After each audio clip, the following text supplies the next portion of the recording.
आळूच्या पानांची आंबट गोड तिखट चवीची आळूची पातळ भाजी आज आपण बनवणार आहोत इकडे. त्यासाठी 8 ते 10 अशी कोवळी पानं आणि देठ काढून घेतलेले आहेत. आपण इथे स्वच्छ धुवून घेतलेले आहेत आणि ते बारीक चिरून घ्यायचं आहे.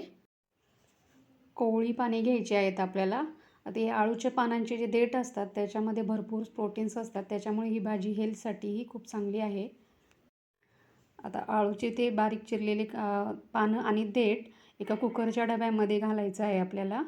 त्यानंतर मी इथे 15 मिनटं चण्याची डाळ भिजवून घेतली होती, ती देखील तिथे मी कुकरच्या डब्यामध्ये घालून घेतली.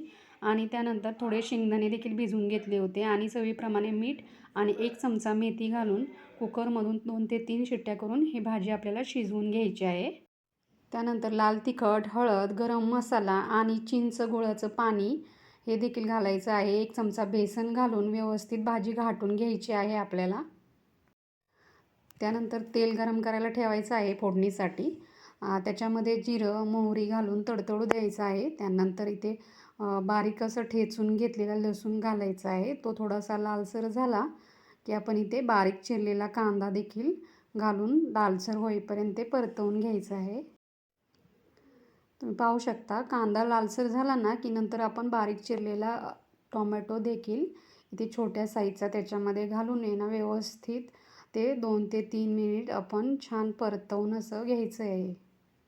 हे सगळं परतवून झालं की त्याच्यामध्ये आपण ही घाटून घेतलेली भाजी घालायची आहे आणि चवीप्रमाणे मीठ घालायचं आहे. आपण अशी भाजी शिजवताना देखील मीठ घातलं होतं, त्याच्यामुळे आता थोडंच मीठ घालायचं आहे त्याच्यामध्ये.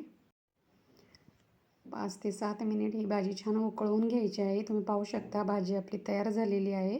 चवीलाही छान लागते. आंबट, गोड, तिखट अशी हिची चव लागते भाजीची. आता पावसाळा सुरू आहे. आळूची पाने सहज अवेलेबल असतात मार्केटमध्ये. त्याच्यामुळे तुम्ही देखील ही आळूची भाजी नक्की ट्राय करून बघा आणि रेसिपी आवडल्यास प्लीज लाईक, शेअर, सबस्क्राईब